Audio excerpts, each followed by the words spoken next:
Olá, pessoal.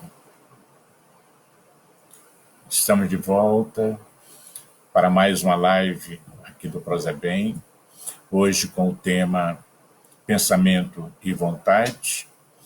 Sugiro inicialmente que, para quem desejar, pode colocar aí do seu lado um copo d'água, uma garrafa, para que seja fluidificada no final, durante a nossa prece pelos bons espíritos. Para dar início à nossa conversa de hoje, eu gosto muito de um texto do livro Ceifas de Luz, e que esse texto é o prefácio do livro. E ele é uma prece, tanto assim que Emmanuel dá o título de Prece por Luz. Então eu gostaria de começar o nosso encontro de hoje com essa leitura prece, vamos chamar assim. Prece por Luz. Senhor, no início deste encontro, estamos em oração rogando-te mais luz por acréscimo de misericórdia. Clareia-nos o entendimento, a fim de que conheçamos em suas consequências os caminhos já trilhados por nós. Entretanto, faze-nos essa concessão mais particularmente para descobrirmos sem enganos onde as estradas mais retas que nos conduzem à integração com os teus propósitos. Alteia-nos o pensamento, não somente para identificarmos a essência de nossos próprios desejos, mas, sobretudo, para que aprendamos a saber quais os planos que traçaste a nosso respeito. Ilumina-nos a memória, não só de modo a recordarmos com segurança as lições de ontem, e sim, mais especialmente, a fim de que nos detenhamos no dia de hoje, aproveitando-lhe as bênçãos em trabalho e renovação. Auxilia-nos a reconhecer as nossas disponibilidades, todavia, concede-nos semelhante amparo, a fim de que saibamos realizar com ele o melhor ao nosso alcance. Inspira-nos, ensinando-nos a valorizar os amigos que nos enviaste. No entanto, mais notadamente, ajuda-nos a aceitá-los como são, sem exigir-lhes espetáculos de grandeza ou impostos de reconhecimento. Amplia-nos, Senhor, a visão, para que vejamos em nossos entes queridos não apenas pessoas capazes de auxiliar-nos, fornecendo-nos apoio e companhia, mas, acima de tudo, na condição de criaturas que nos confiastes ao amor, para que venhamos a encaminhá-los na direção do bem. Ensina-nos a encontrar a paz na luta construtiva, o repouso no trabalho edificante, o socorro na dificuldade e o bem nos supostos males da vida. Senhor, abençoa-nos e estende-nos as mãos compassivas, em tua infinita bondade, para que te possamos perceber em espírito na realidade das nossas tarefas e experiências de cada dia, hoje e sempre. Que assim seja.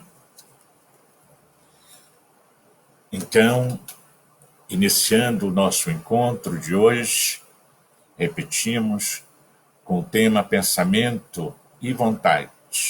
Estamos nos baseando no livro Pensamento e Vida, de Emmanuel, através da psicografia de Francisco Cândido Xavier. Desejo começar a nossa reflexão, propriamente dita, com uma frase, um pensamento do grande filósofo que viveu durante muito tempo em Roma, chamado Epiteto. E ele diz assim: somos perturbados não pelo que acontece conosco, mas pelo que interpretamos sobre o que acontece. A proposta do filósofo é que nós possamos nos dar conta de que o que mais nos afeta não é o fato em si, não é a realidade em si, mas como eu a interpreto. significando dizer, portanto, que tudo na vida depende da nossa percepção. Como eu vejo as coisas, como eu interpreto as coisas, como eu penso as coisas que me acontecem. Como nesse momento de coronavírus, aonde vemos o medo, o pavor tomando conta das pessoas, às vezes a angústia por estar em casa, a incerteza com relação ao amanhã e assim por diante. E tudo dependerá de como nós vamos estar encarando tudo isso que ocorre, tudo isso que acontece durante esses dias. Portanto, repetindo o sábio, somos perturbados não pelo que acontece conosco, mas pelo que interpretamos sobre o que nos acontece. E com este pensamento, quero também fazer uma referência a esse alinhamento que precisamos ter no nosso dia a dia com relação ao que eu penso e ao que eu sinto com o que eu faço. Há necessidade de haver esse perfeito alinhamento entre o pensamento, o sentimento e a ação. Porque se assim não for, eu vou estar vivenciando situações de angústia, de tristeza, por falta desse alinhamento preciso, porque eu serei uma coisa na minha forma de pensar e sentir e outra totalmente diferente na minha forma de ser e de agir. E Emmanuel, nesta mensagem constante do livro Pensamento e Vida sobre a Vontade, vem nos ajudar a entender melhor a importância dos nossos pensamentos em nossas vidas.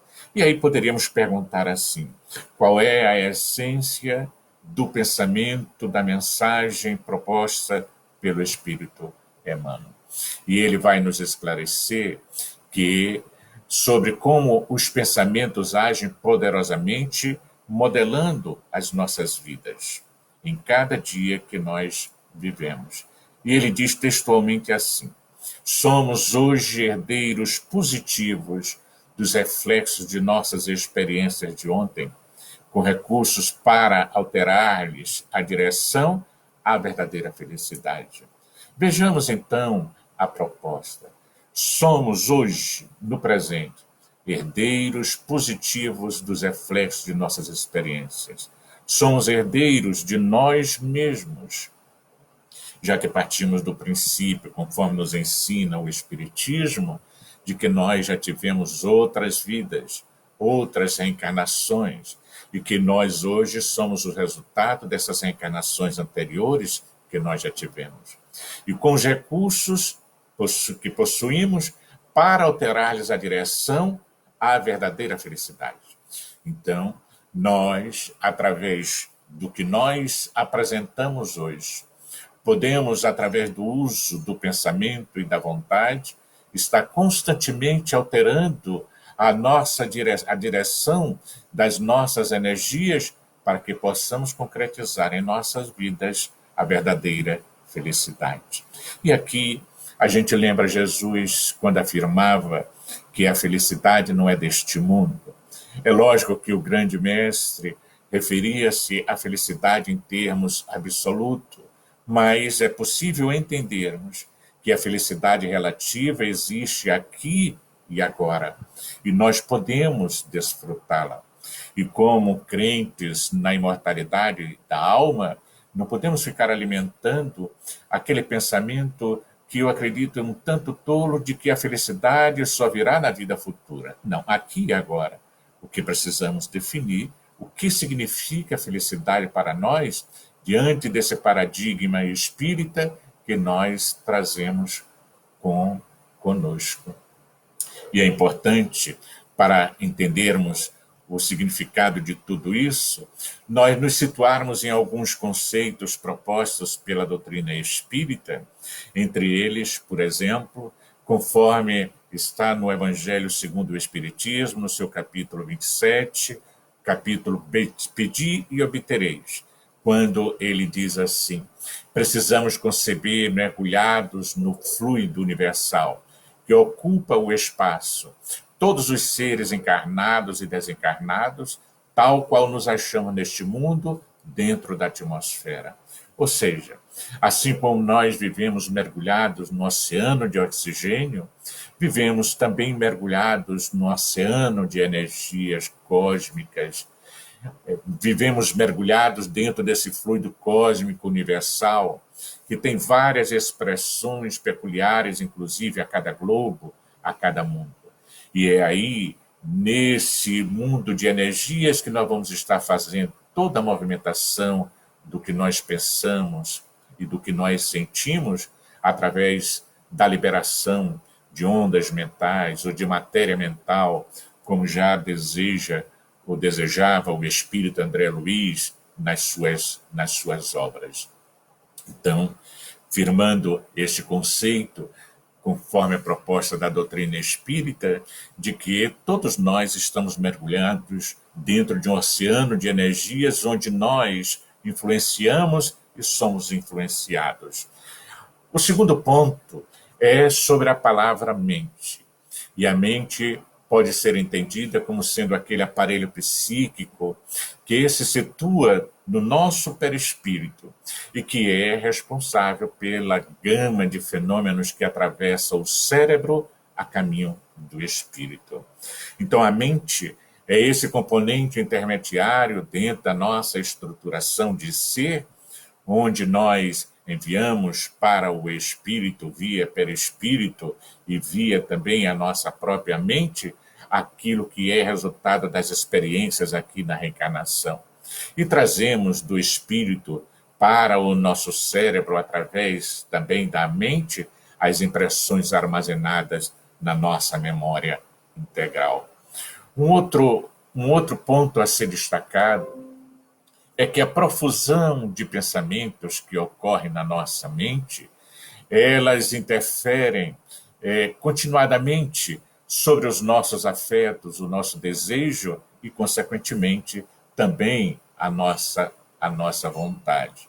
O cérebro, assim, podemos perceber ele como uma máquina que obedece a um programa pré-estabelecido, pré-definido, que vem justamente da nossa mente, onde a mente origina o pensamento, e não o contrário, sendo o pensamento produzido pelo nosso cérebro.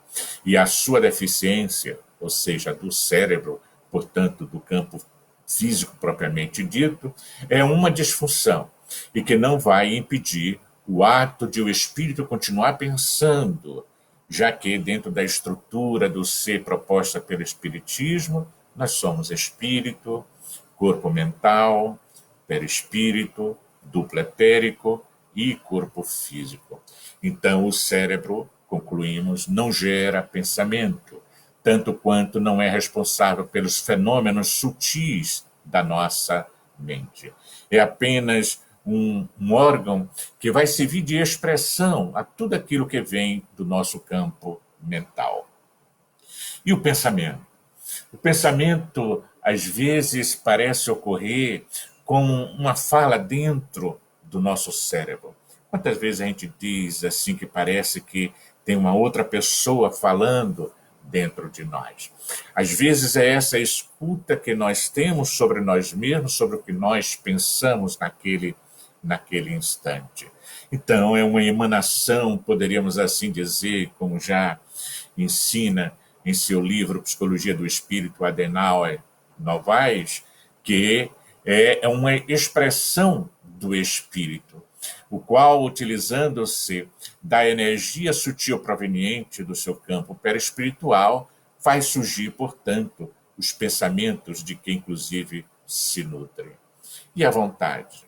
Conforme os dicionários, a vontade ou a intencionalidade é a capacidade através da qual tomamos posição frente ao que se nos aparece, nos apresenta.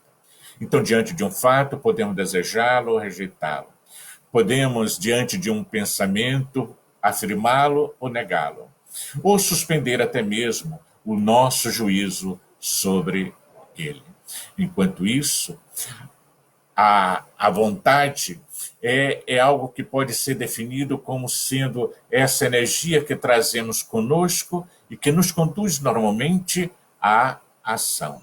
Daí porque ela é muito presente no fenômeno da mediunidade, na comunicação mediúnica, onde sempre há uma vontade, apelo e uma vontade resposta, como ensina o espírito André Luiz. E nesse capítulo, portanto, do pensamento e da vontade, a mente é como um grande escritório com diversas seções de serviço, ensina Emmanuel no livro Pensamento e Vida. Então ele vai usar dessa metáfora, comparando a nossa mente a um grande escritório. E, como todo escritório, nele existe vários departamentos, várias divisões. Ele cita, por exemplo, que há o compartimento do desejo, da inteligência, da imaginação, da memória e outros. Mas destaca que a gerência de todo o escritório pertence justamente à vontade. É a vontade, portanto, que vai gerenciar todo esse escritório no que diz respeito ao que nós desejamos, à manifestação da nossa inteligência, ao uso da nossa imaginação e também da nossa memória. Então, o que é a vontade? Poderíamos perguntar assim. E Emmanuel vai nos oferecer várias definições do capítulo. Diz ele inicialmente que a vontade é a gerência esclarecida e vigilante. Vai dizer ainda que ela governa todos os setores da nossa ação mental, de que ela é o leme de todos os tipos de forças incorporados ao nosso conhecimento. É suficientemente forte para sustentar a harmonia do espírito. Aí vemos o nobre mentor dando uma conceituação vasta sobre o que é a vontade, dentro de uma perspectiva completamente espiritual, ou à luz do espiritismo. O cérebro, portanto, produz a energia que vem da mente. A vontade controla a sua direção, estabelecendo as causas que comandam o nosso destino. Então, repetindo, o cérebro produz matéria mental, a vontade controla a sua direção, enquanto que vai estabelecendo as causas que comandam o nosso destino.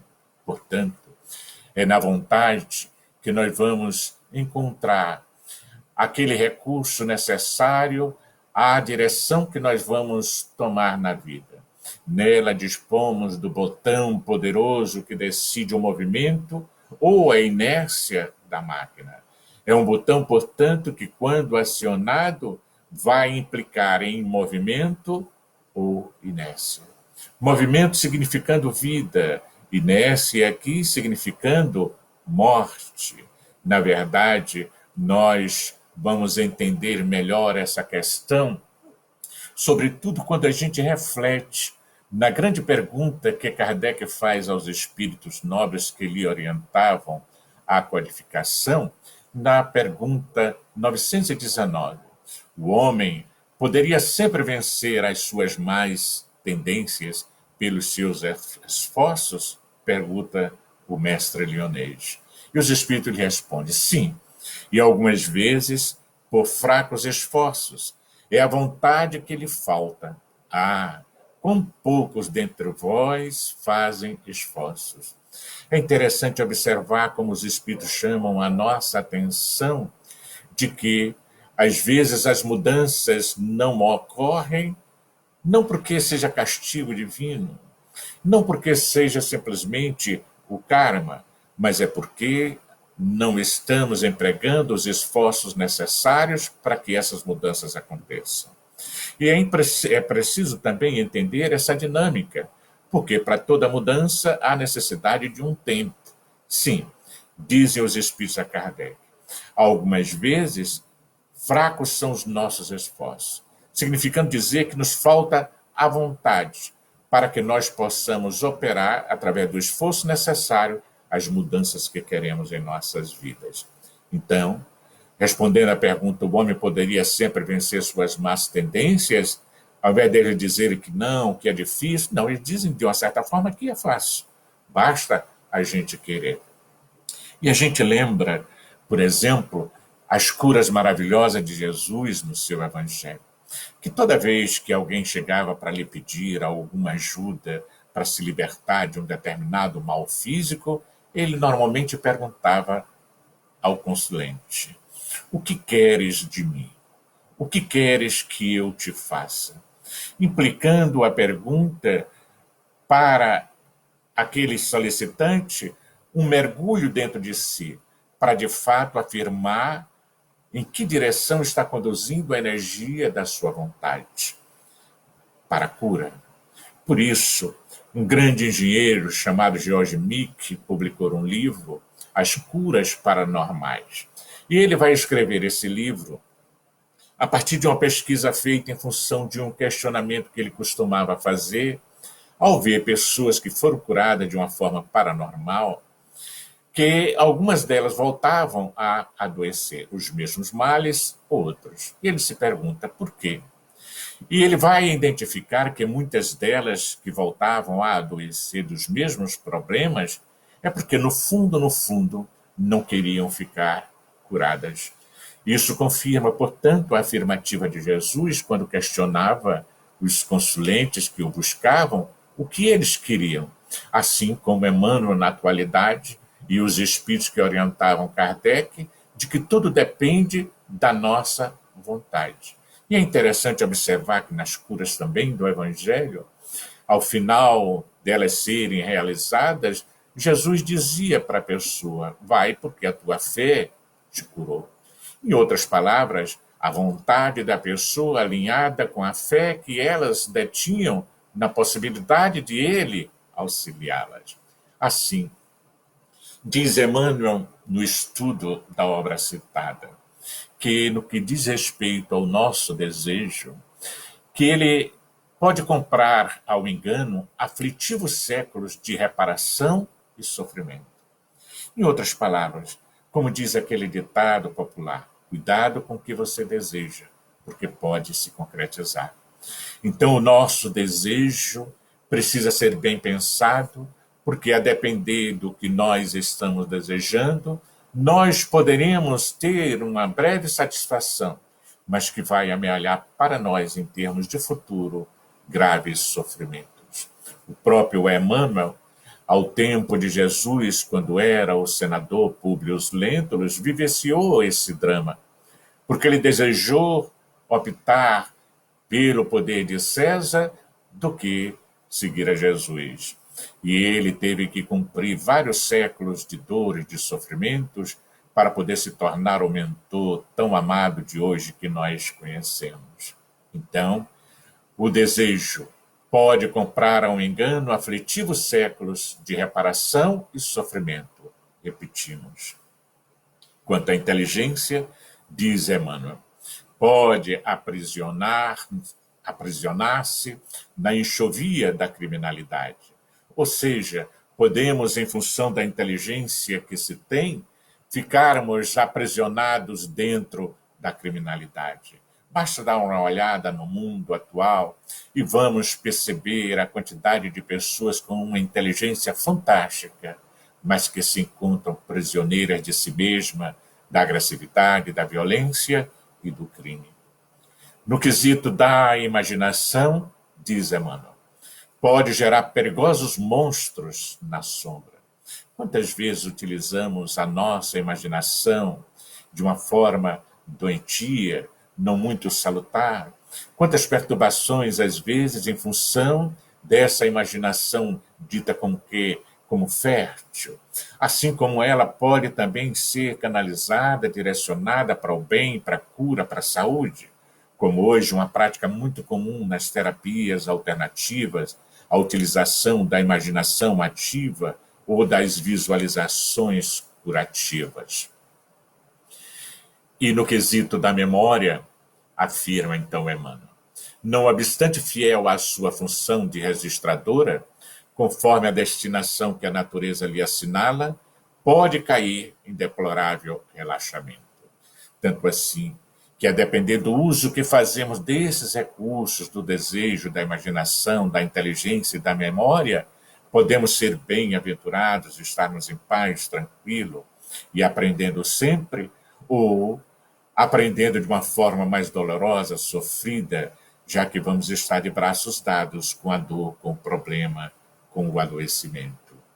O desejo traduz, portanto, os nossos propósitos, a nossa aspiração, as nossas aspirações com relação ao futuro.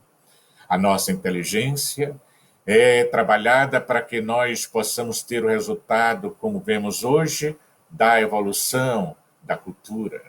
A nossa imaginação é ideal, sensibiliza, e a memória serve para o arquivamento de todas as experiências que nós vamos acumulando através das reencarnações sucessivas.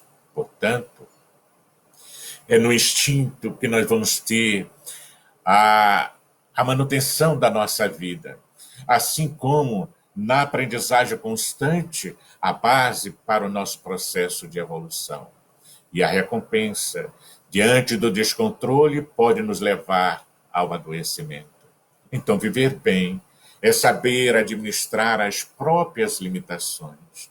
Essa experiência de viver bem é, de uma certa forma, viver feliz. Não porque você não tem problemas nem dificuldades na vida, mas porque você sabe, você aprendeu a gerenciar essas dificuldades, a gerenciar os problemas.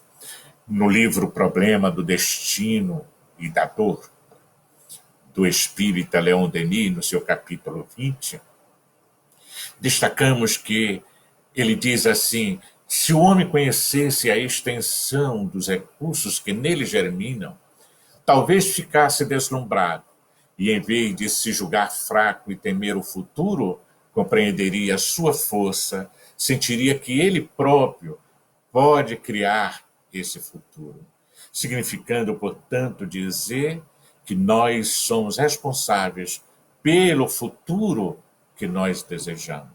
Nós somos os construtores do nosso destino. Nós somos, como diz Emmanuel, herdeiros de nós mesmos. Hoje temos a colheita de uma semeadura que fizemos outrora, assim como amanhã teremos a colheita da semeadura que estamos fazendo agora. Então, se queremos um futuro diferente, precisamos atuar na construção dele desde já. Então, a vontade é a maior de todas as potências da alma. A vontade de viver é como um imã que atrai em nós novos recursos vitais. Essa é a chave da lei da evolução. Diante dessa realidade, vai ainda Emmanuel afirmar que a vontade é como um leme de um barco. É o leme de um barco, dessa embarcação em que nós nos encontramos e que nós chamamos de vida. Então, de todos os tipos de força incorporados ao nosso conhecimento, a ela, a vontade, é o atributo do espírito que vai lhe dar o direito de progredir em busca de uma força propulsora que direciona sua existência. E aí seria de nos perguntarmos em que direção está indo a nossa vontade. Ou, dizendo de uma outra forma, como estamos utilizando esse leme para conduzir o barco da nossa vida? Em que direção? Ao mar alto ou a um porto seguro? E a importância de termos fé, termos disciplina alinhadas à nossa vontade. Porque ensina o espírito Miramês numa das suas obras. Quando o homem diz que não pode vencer suas próprias paixões, esse homem está morto de vontade e frio nas suas convicções espirituais. Por nossa vontade, podemos agir tanto no sono como na vigília, com tenacidade, pois ela é uma corrente poderosa que mina devagar e silenciosamente todos os obstáculos. E só a vontade é suficientemente forte para sustentar a harmonia do espírito. Ensina Emmanuel, portanto, que, em verdade, ela, a vontade, não consegue impedir a reflexão mental, quando se trate da conexão entre os semelhantes, porque a sintonia constitui lei derrogável, mas pode impor o julgo da disciplina sobre os elementos que administra, de modo a mantê-los coesos na corrente do bem. O que Emmanuel tenta aqui nos passar é que, independente da nossa capacidade de pensar, das outras pessoas também pensarem, jamais poderemos ficar bloqueados nessas possibilidades e que nós estaremos sempre alinhados uns com os outros através da lei da afinidade, da sintonia, influenciando e sendo influenciados. Daí a importância de nós podermos doar o melhor de nós para que essa corrente do bem se estabeleça sempre. No Evangelho segundo o Espiritismo, agora no capítulo 19, item 12, diz assim: no homem, a fé é o sentimento inato de seus destinos futuros, é a consciência que ele tem das faculdades imensas depositadas em germe no seu íntimo. A princípio, um estado latente, e que lhe cumpre fazer que desabrochem e cresçam pela ação da sua vontade. Aqui, alinhar a fé, que é esse sentimento inato que todos nós trazemos, com a nossa vontade, para que a ação que nós precisamos desenvolver nos conduza à real felicidade. Sendo assim, é importante a gente pensar e se questionar. Em que direção essa energia da minha vontade está sendo colocada?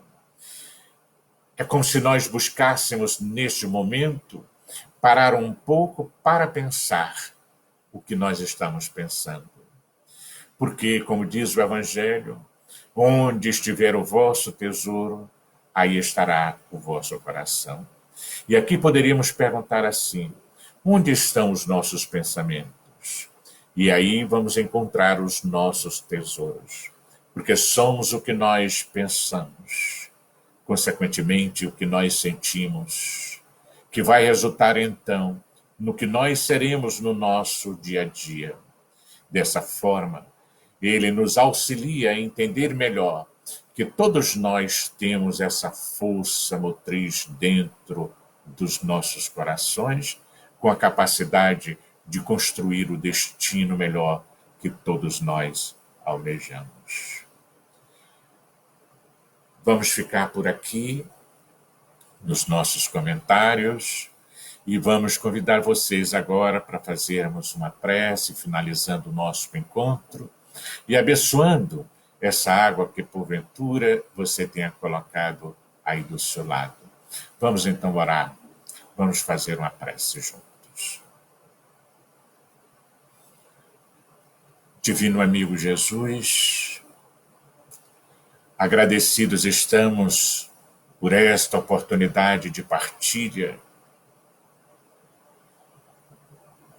e aproveitamos este momento em que nos unimos através dos fios invisíveis dos nossos pensamentos e sentimentos, uma oração única a Ti, para rogar-te que nos fortaleças,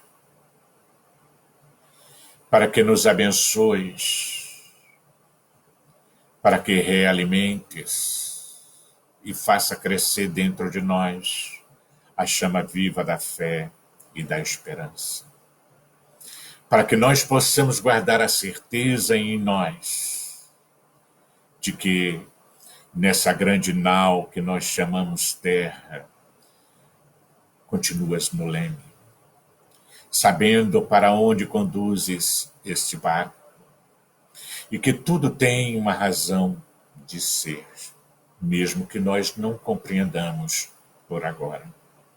Abençoa-nos, Senhor, dai-nos a força necessária para passar por esses momentos difíceis em que todos nós nos encontramos, para refletir mais sobre a Tua mensagem de paz e luz. fica conosco, abençoa-nos hoje e sempre. Agradeço a todos e até a próxima oportunidade. Paz em nossos corações.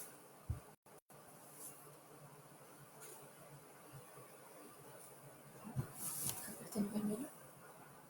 Apertou. Deseja salvar.